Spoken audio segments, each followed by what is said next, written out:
안녕하세요. 오늘 저희가 함께 들여다볼 자료들은 19세기 말 유럽이 아주 격동하던 시기의 독일어 문서들입니다. 뭐 전기 간행물도 있고 편지, 조약 문서 같은 것들인데요. 네. 이 시기 정치적 긴장감이나 또 지식인들의 논쟁, 사회의 변화 이런 모습들을 좀 생생하게 볼 수 있죠. 당신이 이 복잡한 시대를 좀 빨리 이해하실 수 있도록 저희가 핵심적인 내용들을 좀 뽑아봤습니다. 한번 깊이 들어가 볼까요? 네, 좋습니다. 이 자료들을 보면요. 당시 유럽이 정말 얼마나 복잡했는지 바로 느껴져요. 뭐 국가 간 동맹 관계도 계속 바뀌고 있었고 그렇죠. 또 민족주의나 그 반유대주의 같은 사회 문제들 이런 게 점점 커지고 있었고요. 개인의 자유는 뭐 어디까지인가, 사상의 역할은 뭔가 이런 고민들도 아주 깊었던 시기입니다. 정말 그 시대로 잠깐 가서 당시 사람들 목소리를 직접 듣는 것처럼 중요한 통찰을 얻는 시간이 될 겁니다. 네. 그럼 일단 정치 상황부터 좀 볼까요? 여기 1879년에 맺어진 오스트리아 독일 동맹 조약 제1조가 있는데요. 네. 그 유명한 조약이죠. 네. 내용을 보니까 만약에 러시아가 이 두 제국 중 하나를 공격하면 모든 군사력을 동원해서 서로 돕기로, 그리고 평화협정도 꼭 같이 맺기로 야속하고 있네요. 네.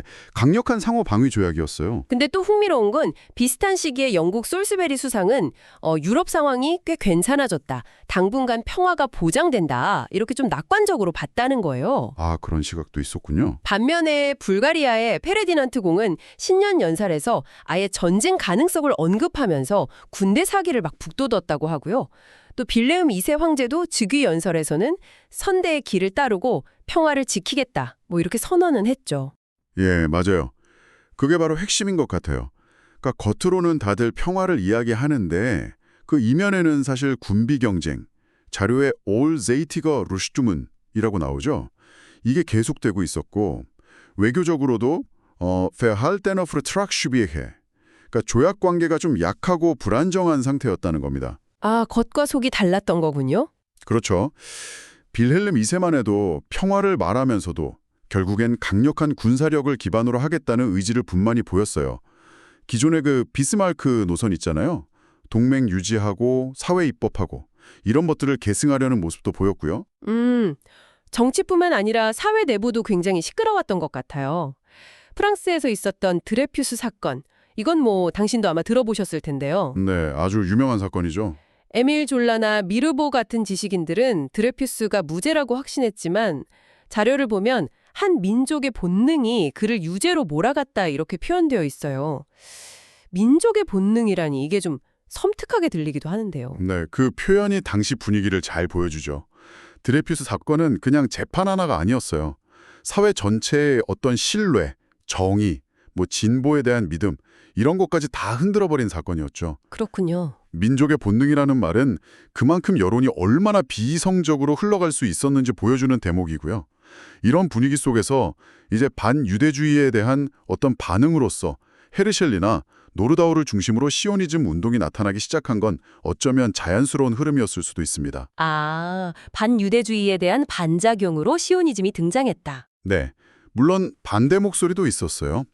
쿠놉스키 같은 사람은 반유대주의를 비판하면서 샘족의 기여를 독일 문화에 포함해야 한다, 이렇게 주장하기도 했고요.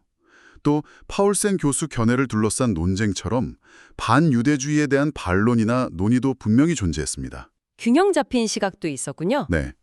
그리고 또 한편으로는 민족주의가 너무 과열돼서 다른 문화를 배척하는 쇼비니즘에 대한 비판도 제기됐고요. 정말 복잡한 양상이네요.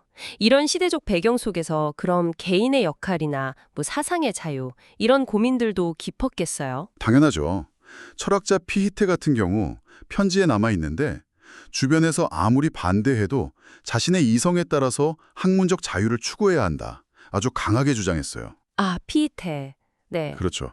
근대 자유주의 원칙의 핵심이죠. 그리고 또 니체는 기존의 도덕 체계를 완전히 비판하면서 초인 그 우벨멘시 사상을 제시했잖아요. 네, 스스로 가치를 창조하는 인간. 이게 당시 갈비치 같은 사람이 인간을 주어진 틀 안에서 잘 가꿔야 하는 약간 정원사처럼 보는 전통적 시각과는 정말 극명하게 대조되는 거죠. 맞습니다. 바로 그 지점이에요.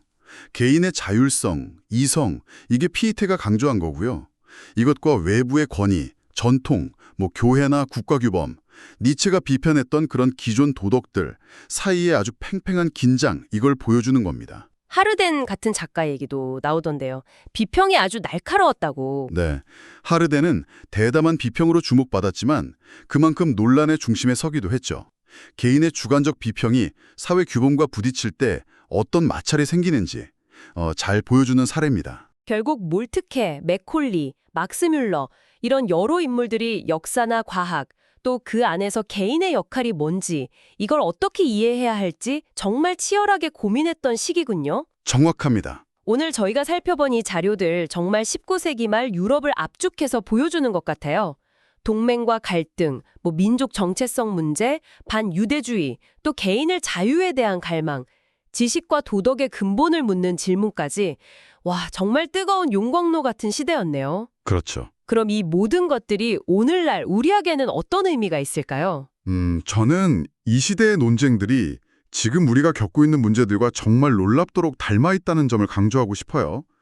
민족주의와 보편주의의 충돌, 개인의 자유와 사회적 요구 사이의 어떤 균형 문제. 아, 여전히 중요한 문제들이죠. 네. 그리고 여론의 영향력, 또 그 위험성, 또 막 쏟아지는 정보 속에서 어떻게 진실을 찾을 것인가 하는 문제들까지도요.